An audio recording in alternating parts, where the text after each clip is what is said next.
पड़ा था कि मुसलमान औरतें भी काफिरों से निकाह कर लें, बिल्कुल गलत बात। मुसलमान औरत किसी गैर मुस्लिम से शादी नहीं करती। जी मौलाना, एक हमारे पास सवाल है कि अगर कोई आदमी अपनी बीवी को तलाक दे दे और फिर वो कितने अरसे के अंदर रुजू कर सकता है? पहली बात के बारे में मैं एक बात वाज़ेह करना चाहता हूँ, बहुत जरूरी है, क्योंकि कई मसाइल पर लोग आज के रोज़ते हैं और कई दानिशर के ये इम्तियाजी है मसाइल इस्लाम के। मुसलमानों के लिए हुक्म अलग है, काफिरों के लिए अलग है। यहाँ सोचने की बात एक ही है कि एक है हक, एक बातिल है। ये कोई सुलह की बात नहीं कि हम सुलह कर लें। एक तरफ सच है कि 2 और 2 4, एक तरफ झूठ है कि 3.5 है, 4.25 है। उनको हम जीने की तो मोहलत दे सकते हैं, तुमने हक नहीं माना चलो लगे रहो इस पर, मगर हक को और बातिल को बराबर हम करने ये नहीं हो सकता। मुसलमान मर्द तो इसलिए उनसे निकाह करता है कि मुसलमानों के घर में आकर शायद इस्लाम को हक की तरफ है, हम अच्छाई की तरफ ला रहे हैं उन्हें। और मुसलमान बच्ची को हम जानते हुए कि ये बातिल है कुफर, काफिरों को कुफर ना बुरा नजर है, हमें तो पता जहन्नम का ईंधन बनना, हम बच्चियों को दे दे कि वो काफिर मरे। इसलिए हर मसले में समझ लें कि अगर हम इनको सोटा फेरते हैं कि इस्लाम लाओ तो नेकी की तरफ लाते हैं, जैसे चोरों को तौबा कराई जाए और ये कहा जाए कि वो भी फिर मुसलमानों को मारेंगे, वो तो जुल्म करेंगे। डाकू जुल्म करे किसी पर वो जुल्म है, और पुलिस जुल्म करे जुल्म नहीं, मारे क्या हो, बुराई छोड़ो, ये अच्छाई। इस्लाम को आप पहले समझे कि ये हक है या नहीं, वो बातिल है नहीं, सारे मसले हल हो जाए। बातिल और हक को बराबर कैसे कर दिया जाए? वालेकुम अस्सलाम। मौलाना साहब हैं जी? जी है। ये मौलाना एक मसला है, बेवा औरत है जिसकी औलाद भी नहीं है, उसके मतलब उससे आदमी का जो उसने बीमा पॉलिसी कराई है उसकी रकम उसके लिए कैसी है? दोबारा फरमाइए। एक बेवा औरत है, उसकी औलाद भी नहीं है, उसके आदमी ने बीमा पॉलिसी करवाई थी, तो उसकी रकम उस औरत के लिए कैसी है? और उसके ऊपर कुछ कर्जा भी है, शायद वो कर्जे वाले छोड़ दें या वो तलब कर लें, तो इस सूरत हाल में उसके लिए जो रकम है बीमा पॉलिसी की वो कैसी है? जायज है उसके लिए, हज़ार दे उसको, बेचारी ले ले, कर्जा भी अदा करे, अपने खावन पर खुद भी खाए पिए, जिंदगी गुजारे अच्छे तरीके से। ठीक है। इस बारे में वो बात जो हजरत मौलाना रज़ा खान बरेलवी रहमतुल्लाह अलैह ने कही थी ना, कई लोग कहते हैं आप सूद हलाल करें, सूद को हलाल करके काफिर होना। सूद नहीं, हक।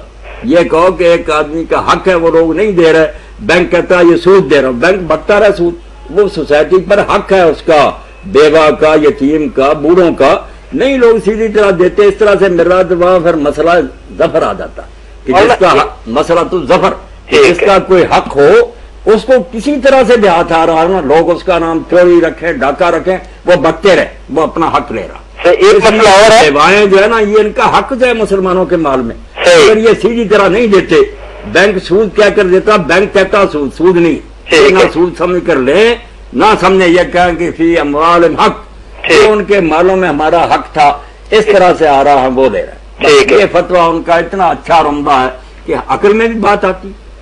वो हकदार ये नहीं कि खाते पीते बेवाएं या बूढ़े ले, जो वाकई ऐसे हैं ना कि मुसलमानों के बैतुल माल में उनका हक है, मुसलमान नहीं देते लोग, तो उस वो किसी नाम से भी अगर उन्हें आ रहा है तो उस नाम को ना वो जहन में रखें, वो बीमा है ना वो सूद है, वो समझे हमारा हक जो था गनियों के माल में वो नहीं। एक मसला और है ना जी, स्टॉक एक्सचेंज के मतलब कुछ लोग मेरे दोस्त हैं वो सोने का कारोबार करते हैं, वो कहते हैं अगर वो उसको माल घर लेकर आए, डेली लेकर जाए तो वो हालात के मुताबिक तो बहुत खतरनाक है, तो ऐसे सूरत हाल में क्या वो स्टॉक एक्सचेंज का कारोबार कर सकते हैं?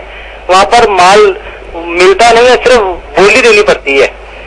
अगर वो माल लेकर आए, पहले वो लेकर आते हैं, लेकिन आजकल हालात बहुत ज्यादा खतरनाक है, तो इसके मतलब उनको क्या कहा जा सकता है? स्टॉक एक्सचेंज की थोड़ी सी तफसील मौलाना इस तरीके से है कि एक आदमी कहता है कि मेरे पास 1000 बोरी चीनी है, आप खरीदना चाहते हो? मैं कहता हूँ जी आपके पास कागजात हैं, वो बंदा मिल के कागजात मेरे सामने रखता है और मैं 1000 बोरी खरीद लेता हूँ, वो बंदा पैसे ले जाता है मुझसे।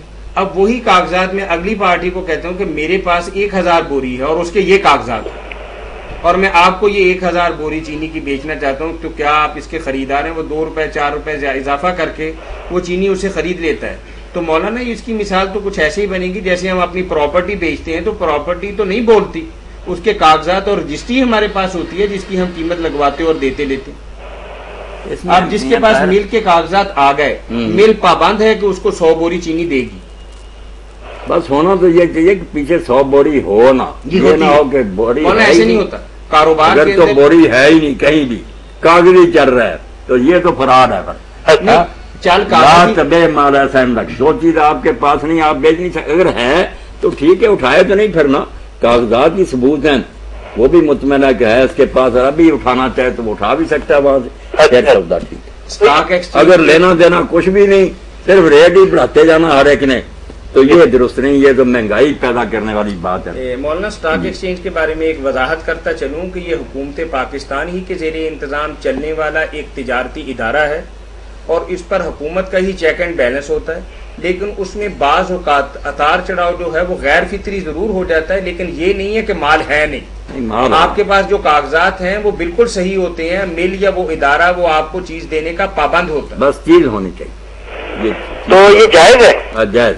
تو یہ قرآن کی ایک آیت ہے، الم تعلم ان اللہ لہ ملک السماوات والارض وما لکم من دون اللہ من ولی ولا نصیر، اس کے متعلق اس میں لکھا ہے تمہیں معلوم نہیں کہ آسمانوں اور زمین کی بادشاہت خدا کے لیے ہے اور خدا کے ساتھ تمہارا کوئی مددگار اور دوست نہیں۔ یہ دنیا میں دوستی ہے، اعتماد کے ساتھ کاروبار، یہ اس کے متعلق کیا ہے؟ یہ ترجمہ صحیح جو کیا تفصیل بنتی ہے؟ آپ کے پاس قرآن کریم ہے؟ جی جی۔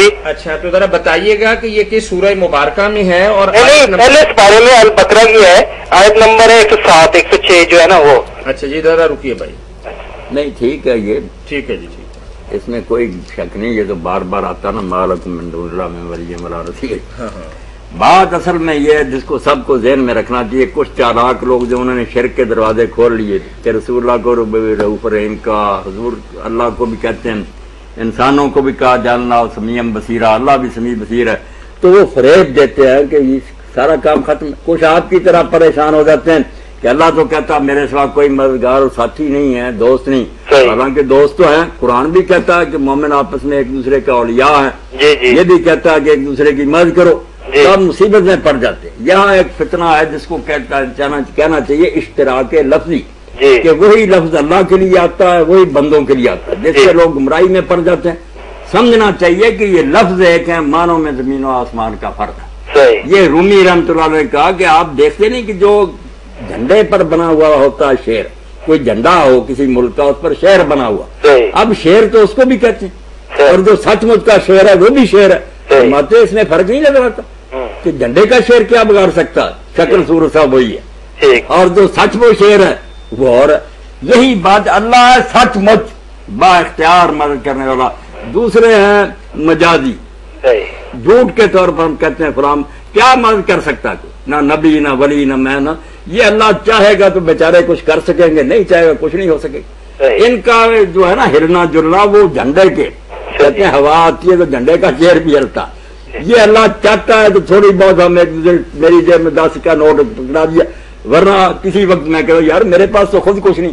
نبی علیہ السلام نے نہیں کہا جب وہ تبوک والے آئے کہ ہم جانا چاہتے ہیں جہاد پر سورہ توبہ، تو رسول کریم علیہ السلام نے فرمایا لا اجد ما احملکم، میرے پاس تو کوئی سامان نہیں ہے کہ میں تمہیں وہاں بھجوا سکوں، نہ اونٹ ہے نہ کوئی بات ہے، تو روتے ہوئے لوٹے۔